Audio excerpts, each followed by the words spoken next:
Assalamualaikum warahmatullahi wabarakatuh.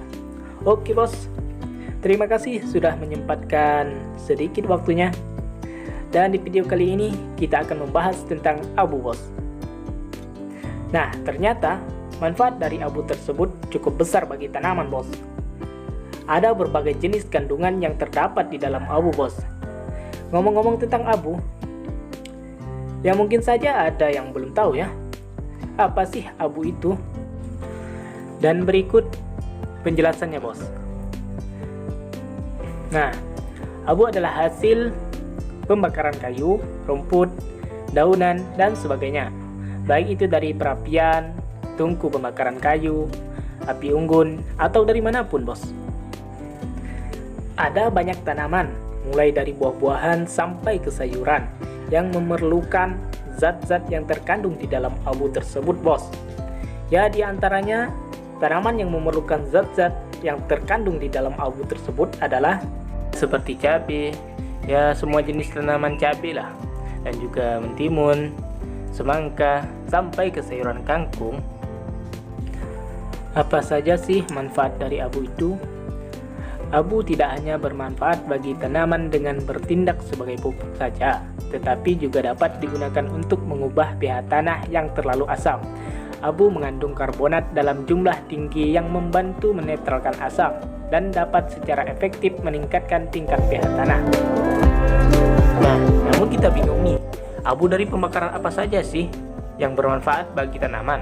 Nah, ini dia, ada banyak jenis abu yang dihasilkan dari pembakaran, yaitu abu kayu, ya abu dari rumput, dari daunan, dari sekam padi, serta abu dari sabut kelapa, dan sebagainya.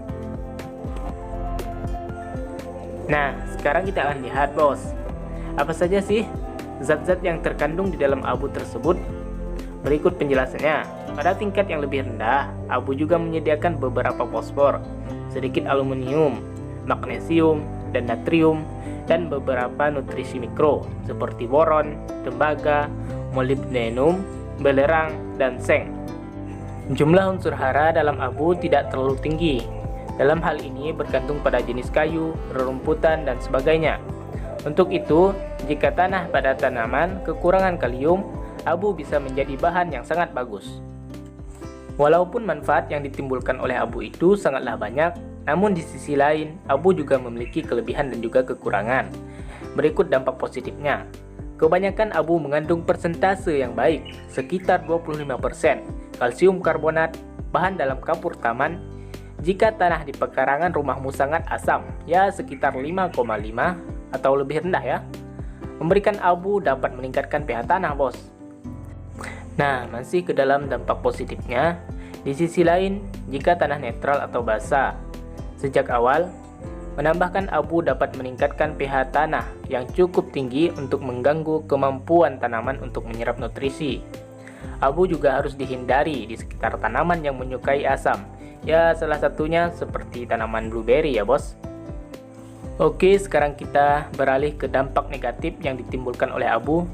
Nah, sayangnya, abu juga bisa menjadi sumber logam berat, seperti kadmium dan kromium, yang sebaiknya tidak ada di sekitar tanaman.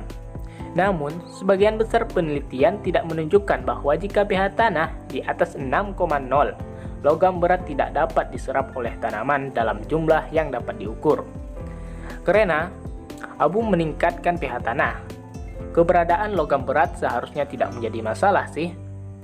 Jika kamu memiliki sumber abu biasa dan khawatir tentang penggunaan rutin yang selama ini kamu lakukan. Nah bos, seperti itulah pembahasan kita untuk video ini. Sekiranya ada kesalahan dalam video ini, kita mohon maaf ya bos. Bagi para bos sekalian yang ingin menambahkan ilmu-ilmunya, silakan tulis di kolom komentar ya bos. Semoga bermanfaat dan tetap semangat. Si kebun undur diri. Salam satu hobi.